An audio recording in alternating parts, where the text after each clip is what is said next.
चलिए स्टार्ट करते हैं। जो लोग आज हमसे नए जुड़े हैं उनको बता दें कि अब की बार लैब टेक्नीशियन पर 2024 की बैच हमने स्टार्ट किया। इसमें किसी प्रकार का कोई पेड कोर्स नहीं है। आप सब्सक्राइब करके हमारे साथ जुड़ सकते हैं, हमारे साथ पढ़ सकते हैं।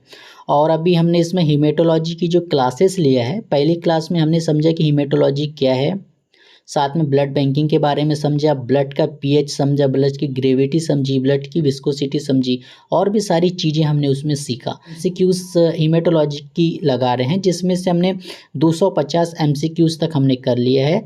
आज हम 251 एमसीक्यूज से स्टार्ट कर रहे हैं। पर देखेंगे द स्टैंडर्ड टेम्परेचर, मतलब एक स्टैंडर्ड टेम्परेचर बताना है जो मेंटेन कर रहा है आपके होल ब्लड को। अब जिनको होल ब्लड के बारे में जानकारी नहीं है उनको बता दें कि होल ब्लड ऐसा ब्लड होता है जिसमें WBC, RBC, प्लेटलेट सारे मिक्स होते हैं, जिसको आप खून, रक्त, लहू, रुधिर भी कह सकते हैं, है ना। तो इसका जो ये जो ब्लड है आपका, उसको कितनी डिग्री सेल्सियस में आप रखेंगे ताकि वो ब्लड आपका जो है वो मेंटेन रहे। 4 ± 2, 10 ± 2, 2 ± 2 और 16 ± 2। तो यहाँ पर अपने को बताना है कि कितनी डिग्री सेल्सियस में रखना है। तो आप सभी को जो मालूम है कि जो हमारा जो ब्लड है उसको अपन 2 से 6 डिग्री सेल्सियस में रखते हैं स्टोर करने के लिए। तो ये ऑप्शन हमारा मैच खा रहा है किससे? Option number first, 4 ± 2। इसका मतलब क्या होता है कि इसमें 4 में आप +2 कर देंगे तो आ जाएगा 6, 4 में 2 माइनस कर देंगे तो कितना आ जाएगा 2। तो इस प्रकार के जो ऑप्शन है आजकल एग्जामिनर जमाना स्टार्ट कर दिए, तो अपन भी उसी लेवल का पढ़ेंगे क्योंकि हमको एग्जाम निकालना है। ओके, चलिए देखिए, अब इस प्रकार के क्वेश्चन भी आते हैं हमारे एग्जाम में आते हैं, तो अपन कैसे उसको हल करें। क्वेश्चन क्या बोल रहा है? FFP क्या बोल रहा है? FFP can be preserve utilize till. FFP fresh fusion plasma होता है। अब उसको अपन प्रिजर्व कर रहे हैं तो यूटिलाइज अपन उसको कब तक कर देते हैं? किसको? प्लाज्मा को। ऑप्शन फर्स्ट बोल रहा है 35 दिन, 6 घंटे, 12 माह या फिर 1 साल। तो ऐसा क्वेश्चन आता है कि फ्रेश फ्यूजन प्लाज्मा से यूटिलाइज वाला, तो हम वहाँ पर लगाएंगे सीधे सीधे 1 साल। कितना? 1 ईयर। अब क्वेश्चन ये ना पूछते हुए क्वेश्चन पूछ लेता है कि कितनी डिग्री सेल्सियस में इसको रखते हैं, तो फ्रेश फ्यूजन प्लाज्मा को -18 डिग्री सेल्सियस में इसको अपन रखते हैं। ठीक है, यहाँ से दोनों क्वेश्चन बनता है तो एग्जाम में आ जाता है, तो अपने को लगाकर आगे बढ़ जाना है। अब अगला क्वेश्चन पूछता है आपसे कि VDRL is done to detect. अब यहाँ पर पूछ रहे हैं VDRL। अब सब लोगों को मालूम है VDRL, जिनको नहीं मालूम उनको बता दें कि VDRL का फुल फॉर्म होता है वेनेरियल डिसीज रिसर्च लेबोरेटरी। ये VDRL की जो जांच होती है, ये सिफिलिस नामक जो डिसीज होती है उसको आइडेंटिफिकेशन या फिर डिटेक्ट करने के लिए किया जाता है। अब सिफिलिस के सिफिलिस एक सेक्सुअली ट्रांसमिटेड डिसीज होती है जो ट्रेपोनोमा पैलेडियम नामक बैक्टीरिया के कारण होता है। तो यहाँ पर पूछा है कि जो VDRL में आप किस चीज़ को डिटेक्ट करते हैं। तो VDRL हमने अभी सीखा कि जो VDRL है ये सिफिलिस टेस्ट के लिए करते हैं, और सिफिलिस में ट्रेपोनेमा पैलेडियम नाम का जो बैक्टीरिया होता है वो बीमारी को क्रॉस करते हैं। तो यहाँ पर हम देखेंगे कि किसको डिटेक्ट करेंगे? प्लाज्मोडियम फाल्सिफेरम, अरे ये तो मलेरिया की बात हो गई। टॉक्सोप्लाज्म ये तो है नहीं, है ना। ट्राइकोमोनास वैजानिलिस, इसका भी संबंध नहीं है। तो अभी हमने पढ़ा कि ट्रेपोनेमा पैलेडियम को अपन डिटेक्ट करते हैं किसमें? सिफिलिस की टेस्ट में, VDRL के टेस्ट में। अब यहाँ पर क्वेश्चन बनता है कि जो VDRL है उसमें R का क्या फुल फॉर्म है। इस प्रकार के भी क्वेश्चन बनते हैं, तो इसका फुल फॉर्म अपने को मालूम होना। क्या फुल फॉर्म है? Venereal disease research laboratory. इस प्रकार के जो क्वेश्चन है हमारे एग्जाम में कुछ भी पूछे, सिफिलिस के बारे में पूछे कि सिफिलिस कौन से टेस्ट से किया जाता है, तो VDRL टेस्ट। VDRL टेस्ट में D का फुल फॉर्म पूछ ले, R का फुल फॉर्म पूछ ले या फिर L का फुल फॉर्म पूछ ले, तो सारी चीज़ें अपने को बनने को होना। उसके बाद कौन सी चीज़ को डिटेक्ट करते हैं तो वो भी अपने को मालूम होना चाहिए कि VDRL में अपन ट्रेपोनेमा पैलेडियम नाम के जो जीवाणु हैं उसको अपन जो है डिटेक्ट करते हैं। अब अगला क्वेश्चन यहाँ पर बहुत प्यारा क्वेश्चन है। क्वेश्चन बोल रहा है कि which blood group is called a universal donor. अब आप सभी को मालूम है कि क्या होगा यहाँ पर यूनिवर्सल डोनर में ऐसा ब्लड ग्रुप बताना है, ऐसे ब्लड ग्रुप की बात यहाँ पर हो रही है जो सभी को जो है वो ब्लड दे सकता है। तो आप सभी को मालूम है कि वो ओ नेगेटिव वाला जो व्यक्ति है वो सभी को ब्लड दे सकता है, इसमें ज़्यादा चर्चा करने की हमको ज़रूरत नहीं है। आप यहाँ पर क्वेश्चन उल्टा पूछ लिया। क्वेश्चन बोल रहा है which blood group is called a universal acceptor, मतलब ऐसा ब्लड ग्रुप वाला व्यक्ति बताना है जो सभी से जो है वो ब्लड को ले सकता है। तो ऐसा कौन है? ये है ए बी पॉजिटिव वाला व्यक्ति। यहाँ पर नेगेटिव नहीं करना है, ए बी पॉजिटिव वाला व्यक्ति सभी से जो है ब्लड ले सकता है और ओ नेगेटिव वाला सभी को ब्लड दे सकता है।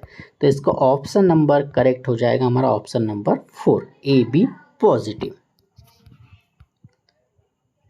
अब इस प्रकार का क्वेश्चन एग्जाम में देखने को मिलता है कि यदि मदर का जो ब्लड ग्रुप है वो बी है, किसका? मदर का ब्लड ग्रुप बी है, फादर का ब्लड ग्रुप ए है, तो then maximum possible number of the growth children from them is, तो जो बच्चे हैं उनमें कौन कौन से जो ब्लड ग्रुप हैं, कितने प्रकार के ब्लड ग्रुप उसमें हो सकते हैं। तो देखिए माता का बी है, फादर का ए है, तो हम सबसे पहले दोनों का अगर ब्लड ग्रुप आ गया तो उसको बोल देंगे ए बी, पहली कंडीशन हो गई। उसके बाद माता का गुणसूत्र आ गया तो वहाँ हो गया बी, उसी प्रकार से पिता का गुणसूत्र आ गया तो वहाँ पर हो गया ए, और दोनों का नहीं आ गया, वहाँ पर दोनों एंटीजन मौजूद नहीं है तो वहाँ पर हो गया ओ। तो हमने जाना कि 4 प्रकार के जो है ब्लड ग्रुप बच्चों में हो सकते, तो ऑप्शन नंबर 4 हमको लगाना है। अब इस प्रकार का क्वेश्चन आ जाता है कि total number of immunoglobin are, मतलब कितने नंबर इम्यूनोग्लोबिन के होते हैं, कितने इम्यूनोग्लोबिन हमारी बॉडी में मौजूद होते हैं। तो ये जो क्वेश्चन है ये एनएचएम के एग्ज़ाम में डायरेक्टली पूछा गया था। किसके? एनएचएम के जो एग्ज़ाम में ये एज इट इज़ क्वेश्चन पूछा गया। तो आप सभी को मालूम होगा कि 5 टोटल नंबर ऑफ इम्यूनोग्लोबिन, मतलब 5 प्रकार के इम्यूनोग्लोबिन हमारे बॉडी में होते हैं।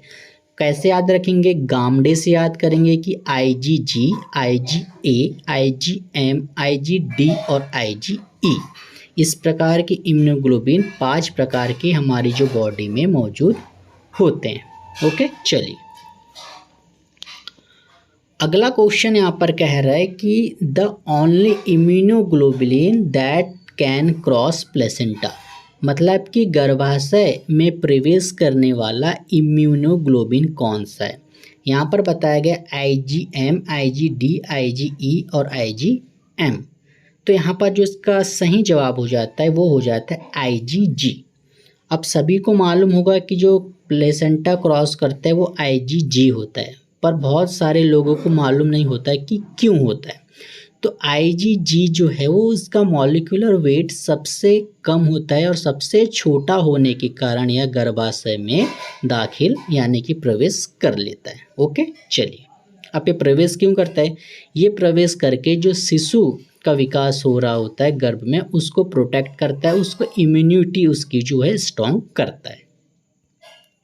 ठीक है, चलिए अगला क्वेश्चन यहाँ पर बोल रहा है कि the immunoglobin is found in body secretion like tear, मतलब कि कौन सा इम्यूनोग्लोबिन है जो बॉडी से सिक्रेशन होता है, जैसे कि टीयर या फिर मदर मिल्क में पूछ लिया जाए, मतलब आंसुओं में पाया जाने वाला इम्यूनोग्लोबिन, या फिर मदर मिल्क माँ के दूध में पाया जाने वाला इम्यूनोग्लोबिन, तो वहाँ पर ऑप्शन देगा अपने को G, M, M या फिर A। तो इसका जो सही जवाब हो जाएगा वो होता है जो भी सिक्रेशन बॉडी फ्लूइड या फिर टीयर, आंसू हो गए या फिर मिल्क हो गया, उसमें IgA पाया जाता है। ग्रुप 5 में एक क्वेश्चन पूछा था एज इट इज IgM से कि पेंटामर किसे कहा जाता है। तो पेंटामर आप किसे कहेंगे? IgM को हम क्या है IgM को जो है वो पेंटामर कहा जाता है। तो पेंटामर से सवाल आते हैं तो IgM लगाना है। बॉडी फ्लूइड सिक्रेशन से सवाल आता है तो IgA लगाना है। प्लेसेंटा क्रॉस कौन सा इम्यूनोग्लोबिन करता है तो IgG लगाना है। तो इतने अपने को यहाँ से इम्यूनोग्लोबिन के बारे में याद होना, ताकि इनसे किसी प्रकार के जो क्वेश्चंस हमको मिले तो हम करेक्ट उनको करते चले। अब अगला क्वेश्चन यहाँ पर प्यारा क्वेश्चन है, इस प्रकार का क्वेश्चन हमारे एग्जाम में आ गया एज इट इज, तो हम करेंगे क्या। क्वेश्चन है choice of anticoagulant in blood bank for open heart surgery. अब किसी व्यक्ति की ओपन हार्ट सर्जरी कर रहे हैं तो वहाँ पर कौन सा एंटीकोगुलेंट का जो है वो यूज़ किया जाएगा ब्लड बैंक में। तो देखिए, जब भी किसी व्यक्ति का ओपन हार्ट सर्जरी करते हैं तो आपको मालूम होगा कि जो हेपेरिन हमारा होता है, हेपेरिन हमारा नेचुरल एंटीकोगुलेंट होता है जो हमारे शरीर के अंदर ब्लड का थक्का जमाने से रोकता है। तो यहाँ भी अपन हेपेरिन का उपयोग करेंगे। किसका? हेपेरिन का यूज़ ओपन हार्ट सर्जरी में किया जाता है। ठीक है, चलिए। अब ये थोड़ा मॉडरेट क्वेश्चन है, इस प्रकार के क्वेश्चन भी आजकल एग्जामों में पूछ रहे हैं, वो सेंट्रल गवर्नमेंट की हो या फिर स्टेट गवर्नमेंट की है। क्वेश्चन पर बढ़ते हैं। क्वेश्चन बोल रहा है suppose you are in a village health post, hemoglobin estimation do you perform where electricity is not available, which method for. यहाँ पर बताना है कि मान लीजिए आप एक ग्रामीण स्वास्थ्य केंद्र में मौजूद हैं, तो क्या आप हीमोग्लोबिन का आकलन करना पसंद करते हैं जहां बिजली उपलब्ध नहीं है, इसके लिए कौन सी विधि का आप उपयोग करेंगे। सिंपल सी बात यहाँ पर देखना है कि आपके पास आप गांव में पोस्टेड हैं, आपके पास किसी प्रकार की इलेक्ट्रिसिटी या फिर बिजली की वहाँ सुविधा नहीं है, पर आपको हीमोग्लोबिन HB की जो जांच करनी है, तो आप कौन से मेथड से करेंगे। तो आपको मालूम होगा कि अपन जो है लेबों में भी आप सहेलिस मेथड का उपयोग करते हैं, तो इसमें अपने को कलर मैच करना होता है। किसी प्रकार की यहाँ पर इलेक्ट्रिसिटी का प्रयोग नहीं किया जाता, किसी प्रकार की मशीन का उपयोग नहीं किया जाता। तो ऐसे क्वेश्चन में हमको सहेलिस मेथड लगाना है और आगे बढ़ जाना है। चलिए, अगला क्वेश्चन अगर इस प्रकार का क्वेश्चन एग्जाम में आ गया, तो क्वेश्चन बोल रहा है malaria parasite can not effect RBC। अब देखिए, आपका मलेरिया आपकी RBC को इफेक्ट करता है, पर कौन सी कंडीशन में है, कौन सी बीमारी में RBC को इफेक्ट नहीं कर पाएगा कौन? आपका मलेरिया। तो यहाँ पर अपने को बताना है कि वो सिकल सेल की कंडीशन में नहीं कर पाएगा, या फिर एप्लास्टिक एनीमिया में, मेगलोब्लास्टिक एनीमिया में, फिर ऑल। तो आप लोगों को जानकारी के लिए बता दें कि जो सिकल सेल एनीमिया होता है, इसमें जो आपकी RBCs होती है, वो RBC की आकृति पहले गोलाकार होती है, डिस्क शेप में होती है। पर किसी व्यक्ति को अगर सिकल सेल एनीमिया हो जाता है तो उसकी जो RBC की आकृति अर्धचंद्राकार या फिर हाशिया के आकार की हो जाती है, जिसके कारण मलेरिया पैरासाइट वहाँ पर उनकी RBC को रैक्चअप नहीं करता, किसी प्रकार की उनको दिक्कतों का सामना नहीं करना पड़ता। अब एग्ज़ाम में सिकल सेल से ग्रुप 5 में एग्ज़ाम में आया था कि सिकल सेल के एनीमिया को किस चीज़ से बचाव करना चाहिए। ऑप्शन में थे तैराकी, वैक्सीनेशन, डिहाइड्रेशन और ऐसे क्वेश्चन थे। तो उसका जो करेक्ट ऑप्शन था डिहाइड्रेशन, मतलब जो सिकल सेल के व्यक्ति हैं उनको डिहाइड्रेशन मतलब पानी की कमी शरीर में होने से कम ना होने दे, उनसे बचे लगातार पानी पे। तो ऐसे क्वेश्चन भी क्या है हमारे एग्जाम में आते हैं, तो उसी को देखते हुए हमने ये वाला क्वेश्चन जो है यहाँ पर ऐड किया, क्योंकि जो हमारे 500 MCQs जो भी मिलेंगे वो प्रीवियस ईयर के क्वेश्चन पेपर होंगे या फिर उनसे जो रिलेटेड होंगे, वो ऐसे क्वेश्चन पेपर को यहाँ पर डिज़ाइन करके बनाया गया ताकि सिमिलर क्वेश्चन पूछे जाए तो भी आपसे बन जाए, प्रीवियस ईयर के 1-2 क्वेश्चन उठा के पूछ लिया जाए तो आपसे वो भी बन जाए। तो इस प्रकार के क्वेश्चन यहाँ पर हमने शामिल किया गया। ठीक है, जो लोग नए हैं तो आप सब्सक्राइब कर सकते हैं वीडियो पसंद आए तो इसका जो करेक्ट जवाब हमको लगाना है सिकल सेल डिसीज। अगला क्वेश्चन यहाँ पर बोलता है कि blood group antigen are found. तो जो ब्लड ग्रुप है तो उसमें एंटीजन कहाँ पर पाया जाएगा। ऐसे क्वेश्चन आपको देखे होंगे कि आपने बोला हो कि RH पॉजिटिव है, RH नेगेटिव है। तो अगर एंटीजन पॉजिटिव है, एंटीजन नेगेटिव है, किसी में एंटीबॉडी भी है, पर जो ये ब्लड ग्रुप में एंटीजन है ये है कहाँ पर, प्लाज्मा में है, प्लेटलेट में है, आरबीसी में है, अंदर है, बाहर है, सरफेस में, तो है कहाँ पर? तो ब्लड ग्रुप में जो एंटीजन होता है वो कहाँ पर है? तो वो होगा आपके आरबीसी के सरफेस में, मतलब आरबीसी की सतह के ऊपर मौजूद होगा। ये भी क्वेश्चन अपन रिलेटेड लिए हैं क्योंकि आरबीसी से ग्रुप 5 के एग्ज़ाम में पूछा था। तो अभी आपका जो है, आपने अभी DSSB का भी फॉर्म भरा होगा, BSF लैब टेक्नीशियन का भी फॉर्म भरा होगा, और अभी आप 17 तारीख से हमारी जो रेलवे है RRB में भी फॉर्म निकले हैं पैरामेडिकल के, लैब टेक्नीशियन, लैब सुपरिटेंडेंट के, तो आप उसको भी फिल कर दीजिएगा। और क्वेश्चन लगातार पढ़ते जाइएगा, कुछ वीडियो से पढ़िएगा, कुछ अपने सेल्फ नोट्स तैयार करिएगा। यहाँ पर जो बताई गई चीज़ों को भी जो समझना है उसको भी लिखिएगा, क्योंकि अब की बार लैब टेक्नीशियन बार 2024 हमको किसी भी हाल में हमारे स्टूडेंट को करना है। ओके, चलिए। तो ये क्वेश्चन आता है कि आरबीसी ब्लड ग्रुप में एंटीजन कहाँ मौजूद होता है? तो उनको बताना है कि on the surface of RBC, मतलब आरबीसी के सरफेस में हमारा जो है एंटीजन मौजूद होता है। अगला क्वेश्चन यहाँ पर बोल रहा है कि in case of emergency blood group is transfuse.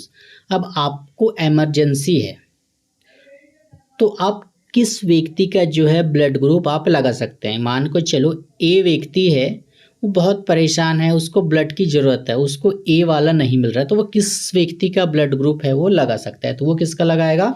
वो लगाएगा O नेगेटिव का। अब इस प्रकार का क्वेश्चन आपके एग्जाम में देखा जाता है। क्वेश्चन क्या बोल रहा है? A healthy main person in the 18-60 year age group can donate blood. अब एक व्यक्ति है हमारे पास जो 18 साल से 60 साल तक का है, उसकी एज है, पर वो ब्लड ग्रुप आपको देना चाहता है। तो वो कौन से क्राइटेरिया में रह के, उसका जो टेस्ट है सभी ठीक है, किसी प्रकार की दिक्कत नहीं है, उनका वजन भी ठीक है, पर वो ब्लड देना चाहता है। तो वो ब्लड कितने माह में दे? तो यहाँ पर ऑप्शन दिया गया है कि वो 2 माह में दे सकता है, 4 माह में एक बार दे सकता है, 3 माह में एक बार दे सकता है, या फिर हाफ ईयर में एक बार दे सकता है। तो ये जो इसका क्राइटेरिया है वो हर प्रत्येक 3 माह में कोई व्यक्ति ब्लड डोनेट करना चाहता है तो वो 3 माह में एक बार दे सकता है। 2 माह में नहीं देगा, 4 माह में नहीं देगा, साल में नहीं देगा, हाफ ईयर में नहीं देगा। 3 माह का दायरा में रह के उनको ब्लड डोनेट करना होता है। तो ऐसे क्वेश्चन आते हैं तो अपने को 3 माह लगाना है और अगला क्वेश्चन करने के लिए चले जाना है। चलिए, अब ये क्वेश्चन आपको मिल गया एग्जाम में। क्वेश्चन बोल रहा है which of the following screening test are done in the blood bank. अब कौन कौन से जो टेस्ट हैं वो ब्लड बैंक में किए जाते हैं? तो यहाँ पर फर्स्ट है, क्या ओनली HIV होगी, या फिर HbSAg जिसको ऑस्ट्रेलिया एंटीजन कहते हैं ये होगा, है ना। HbSAg किसके लिए कहते हैं? हेपेटाइटिस बी के लिए। या फिर HCV, या फिर VDRL की बात किया था, वेनेरियल डिसीज रिसर्च लेबोरेटरी। तो ये सभी प्रकार के जो टेस्ट हैं हमारे ब्लड बैंकिंग की स्क्रीनिंग में, जब ब्लड देना या फिर लेना होता है तब ये सारे टेस्ट यहाँ पर किए जाते हैं। तो ऑप्शन नंबर 4 इज करेक्ट हो जाएगा। अब वो क्वेश्चन हुआ, अब ये क्वेश्चन आपके एग्जाम में आ गया। क्या बोल रहा है? हीमोग्लोबिनाइजेशन इज रिलेटेड विथ। तो मतलब इसमें किस प्रकार की जो स्मेयर आपकी बननी चाहिए? तो यहाँ पर आपकी थिन स्मेयर बननी चाहिए, वेट स्मेयर बननी चाहिए, थोड़ी गीली होनी चाहिए, या फिर थिक होनी चाहिए, या फिर इम्प्रेग्नेशन स्मेयर आपकी बननी चाहिए। तो ऐसे क्वेश्चन आते हैं इम्यूनोग्लोबिनाइजेशन में, तो वहाँ पर लगाने की इनका स्मेयर हमेशा होगा मोटा, मतलब थिक स्मेयर इसका होगा। चलिए, अगला क्वेश्चन यहाँ पर बोल रहा है ABO blood group is the laboratory is based on the principle of. मतलब एबीओ ब्लड ग्रुप आप किसी व्यक्ति का लगा रहे हैं लेबोरेटरी में, तो उसका प्रिंसिपल क्या होगा, किस आधार पर आप उसको लगाएंगे? एग्लूटिनेशन होगा, मतलब कि फटने के आधार पर होगा, न्यूट्रलाइजेशन के हो गया, फिर प्रेसिपिटेशन के हिसाब से हो गया, फिर एलाइजा मेथड से आप लगाएंगे। तो आप सभी लोग जब आप ब्लड ग्रुप लगाते हैं तो आपने देखा होगा कि वो एग्लूटिनेशन से हो रहा है, मतलब एक विधि होती है जिसमें चीज़ें फटती है। तो आप बता दिए कि ए ब्लड ग्रुप मतलब ए पॉजिटिव है, तो ए फटा और ओ फटा, तो वहाँ पर क्या हो जाएगा? एग्लूटिनेशन किसको कहते हैं? क्रिया के फटने को। तो इसका जो करेक्ट जवाब हो जाएगा एग्लूटिनेशन। ठीक है, चलिए अगला क्वेश्चन यहाँ पर पूछ रहे थे, the tube use in the micro haematocrit method of PCV. तो आपको पीसीवी का जो टेस्ट लगाना है माइक्रो हीमेटोक्रिट मेथड से, तो किस ट्यूब का आप इसमें यूज़ करेंगे? ऑप्शन विंट्रोप्स लेंगे, कैंस ट्यूब लेंगे, वेस्टर्न ग्रीन लेंगे या फिर कैपिलरी ट्यूब लेंगे। तो आप सभी को मालूम है कि जब भी हीमेटोक्रिट माइक्रो हीमेटोक्रिट पीसीवी के लिए जो ब्लड टेस्ट लगता है उसमें जो कैपिलरीज ट्यूब है उसका उपयोग किया जाता है। तो ऑप्शन नंबर 4 इज राइट हो जाएगा इस क्वेश्चन का। चलिए अब क्वेश्चन हमारे पास आता है इस प्रकार से। क्वेश्चन बोल रहा है which of the following cell is peripheral blood has short life span. मतलब कि बताना कि सबसे कम जीवन काल कौन से ब्लड सेल का होता है। ऑप्शन 4 हमको दिए जाएंगे। बोलेगा कि आरबीसी का होगा, प्लेटलेट का होगा या फिर डब्ल्यूबीसी के जो लिम्फोसाइट और बेसोफिल है इनका होगा। तो हमको आपको जानकारी होगी कि जो हमारी आरबीसी है उसका जीवन काल कितना होगा। इनका जीवन काल हो जाता है 120 दिन। प्लेटलेट का कितना होगा? प्लेटलेट का होगा हमारा 7 से 10 दिन। लिम्फोसाइट का हमारा कितना हो जाएगा? लिम्फोसाइट की बात करेंगे तो 12 से 20 दिन हमारा हो जाता है। आप ये जो नॉर्मल रेंज है ये अलग अलग किताबों में अलग मिलेंगे, आपको गूगल में सर्च मारेंगे तो अलग मिलेंगे, पर अपने को एक सामान्य क्राइटेरिया में रखकर इन नॉर्मल रेंज को समझना होता है। Which of the required arterial blood, मतलब कि जो आर्टेरियल ब्लड होते हैं उनका प्रयोग कौन से टेस्ट के लिए आप कर सकते हैं। ऐसे क्वेश्चन हूबहू जो है DSSB जो दिल्ली सबऑर्डिनेट की जो एग्ज़ाम होती है वहाँ पर पूछा गया था। तो वहाँ पर पूछा गया था कि भाई कैल्शियम की जांच के लिए तुम आर्टेरियल ब्लड का सैंपल लोगे, लिपिड प्रोफाइल जांच के लिए करेंगे, ब्लड गैस एनालिसिस के करेंगे या फिर LFT। तो आपको ये क्वेश्चन का आंसर नहीं भी आता तो भी आप इसको बना सकते थे। आपको मालूम है कि जो कैल्शियम है तो अपन सीरम से कर देते हैं, लिपिड प्रोफाइल भी अपन सीरम से कर देते हैं, LFT भी अपन कर देते हैं, है ना। तो ऐसे हमको ऑप्शन को काटना भी आना चाहिए। जो हमको मालूम है अगर क्वेश्चन हमको समझ नहीं आ रहा है, नहीं बन रहा है, तो अपने को जो उससे रिलेटेड नहीं है, जैसे हमने इसको में कैल्शियम को काट दिया, लिपिड प्रोफाइल को काट दिया, LFT को काट दिया, पर बच्चा कौन सा हमारा? Blood gas analysis. तो ये जो आर्टेरियल ब्लड की रिक्वायर्ड होती है वो किसके लिए होती है? ब्लड गैस एनालिसिस के लिए। ठीक है, तो ऐसे क्वेश्चन भी हमको हैंडल करना है एग्जामों में। अब ये क्वेश्चन क्या बोल रहा है? Which of the following is not tumour marker. अब देखिए बात की जाए 2022 में जो एग्ज़ाम हुआ था ग्रुप 5 और इसका अपना NHM का, वहाँ पर जो ट्यूमर मार्कर से क्वेश्चन आपको देखने को मिलेंगे। तो यहाँ पर अपने को पूछ रहा है कि इनमें से कौन सा जो है ट्यूमर मार्कर नहीं है। पहला दिया है SCG,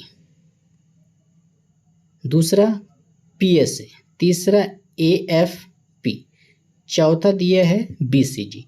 तो यहाँ पर भी आपको कुछ ना भी बने तो ऐसे भी आप बना सकते हैं। ट्यूमर मार्कर की बात हो रही है, पर यहाँ पर जो BCG है आपको ध्यान आता होगा कि जो BCG हमारी है ये वैक्सीन है, और ये वैक्सीन किसकी है? ये होती है बैसिलस कैलमेंटन ग्यूरिन, इसका फुल फॉर्म होता है, और TB के लिए जो BCG की जो वैक्सीन है वो लगाते हैं।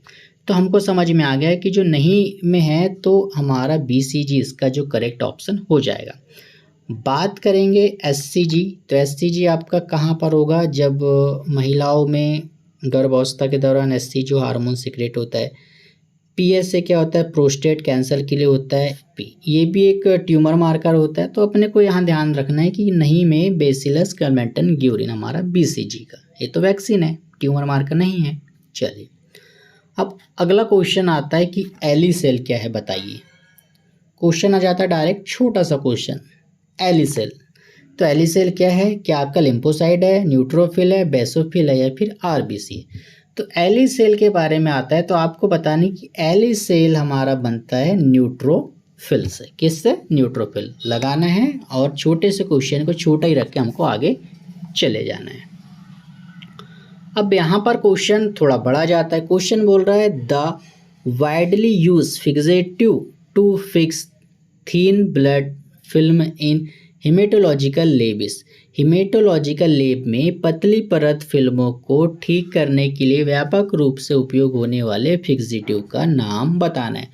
तो हीमेटोलॉजी में जो फिक्सेटिव आपके जो यूज़ हो रहे हैं वो होते हैं एब्सोल्यूट मेथनॉल। एब्सोल्यूट मेथनॉल यहाँ पर इसका जो है करेक्ट ऑप्शन आपका हो जाएगा। चलिए ये आपका एब्सोल्यूट मेथनॉल। ओके चलिए अगला क्वेश्चन यहाँ पर बोल रहा है DLC is done in the smear. अब जो DLC आप करेंगे टोटल ल्यूकोसाइट काउंट करेंगे तो कहाँ पर देखेंगे, जो आपकी जो स्लाइड है तो स्लाइड में अपन कहाँ पर देखेंगे कि साइड के पीछे देखेंगे या फिर सामने देखेंगे, है ना, हेड में देखेंगे, टेल में देखेंगे या फिर बॉडी वाले रीजन में देखेंगे। तो अब सभी को मालूम है ना, चीज़ें हेड में देखी जाएगी ना टेल में देखी जाएगी, बॉडी मतलब बीच में चीज़ें देखी जाएगी। क्या टोटल ल्यूकोसाइट काउंट अपने को करना है इसमें। तो इस प्रकार के जो क्वेश्चन है जो देखे जाते हैं। ये क्वेश्चन आपके एग्जाम में आ गया। क्वेश्चन बोल रहा है hypotonic solution is plasma lead to, मतलब प्लाज्मा में हाइपोटोनिक सॉल्यूशन आपका कब आएगा, कब आएगा, जब RBC सिंक होगी तब, या RBC ब्लास्ट होगी तब, या फिर RBC नॉट टू स्वेल और श्रिंक, या फिर ऑल। तो अब सभी को मालूम है कि जो प्लाज्मा में RBC ब्लास्ट होती है तभी जो है हाइपोटोनिक सॉल्यूशन जो है वो सिक्रीश होता है, वहाँ पर मिक्स हो जाता है। ओके चलिए अब अगला क्वेश्चन इस प्रकार के दिया जाता है कि the short formula for major cross match. अब मेजर क्रॉस मैच में पूछा गया है कि किस का सैंपल लगेगा मेजर क्रॉस मैच में। तो आपको मालूम है कि जो डोनर है उसका जो है सेल लगता है और जो पेशेंट है उसका जो है वो सीरम लगता है। तो यहाँ पर क्वेश्चन कोड में दिया गया है जैसे रीजनिंग के सवाल, तो हमको यहाँ देखना है कि जो पेशेंट का सेल, हाँ हमने देखा कि सेल किसका, डोनर का सेल हमको पहले दिखा, पेशेंट का सीरम। तो इसी प्रकार का हमको आइडेंटिफिकेशन करना है, क्योंकि कंपटीशन जैसे जैसे बढ़ेगा क्वेश्चन का और आंसर का जो रखने का है एग्जामिनर का तरीका बदल जाएगा। इसीलिए हम भी प्रयास कर रहे हैं कि इसी प्रकार के क्वेश्चन को तोड़ मरोड़ के जमाएं, ताकि जो हमारे स्टूडेंट हैं, हमारे व्यूअर्स हैं, जो हमारे भाई हैं, वो एग्ज़ाम क्रैक कर ले और अब की बार लैब टेक्नीशियन पा दो हमारा जो स्लोगन है वो उसमें अपनी काबिलियत दिखाए और सिलेक्शन ले। अब यहाँ पर दिया गया है कि डायरेक्ट कुंभ टेस्ट की सहायता से आप किस को डिटेक्ट करेंगे, मतलब किस चीज़ को देखेंगे। तो देखिए कुंभ टेस्ट कब किया जाता है, जब मदर या फिर मदर है और वो भी पॉजिटिव है और जो है फादर नेगेटिव है ब्लड ग्रुप, तो जो उनकी जो संतानें होती है वो दिक्कत में ना आए, पॉजिटिव नेगेटिव के दायरे में ना हुआ, इसलिए जो डायरेक्ट और इनडायरेक्ट कुंभ टेस्ट दिया जाता है। और ऐसे एंटीजन होते हैं जो ऑटोलाइसिस करने लगते हैं, मतलब कि खुद की सेल को डैमेज करने लगते हैं, तो इसीलिए जो है कुंभ टेस्ट करवाते हैं। तो यहीं पर जो क्वेश्चन पूछ रहे हैं कि जो डायरेक्ट कुंभ टेस्ट अपन करते हैं तो इससे अपन क्या डिटेक्ट करते हैं, तो यहाँ पर हमने बताया कि जो फ्री एंटीजन और एंटीबॉडी का इसमें जो है पता लगाया जाता है। आज तक के लिए तो इतना ही, पर एक क्वेश्चन हमारा है कि जो VDRL टेस्ट होता है, VDRL, इसमें R का क्या फुल फॉर्म होता है, तो ये हम आपको कमेंट्स बॉक्स में इसका जो आंसर है वो बताना है। ठीक है, कल मिलते हैं नई वीडियो में नए नॉलेज के साथ।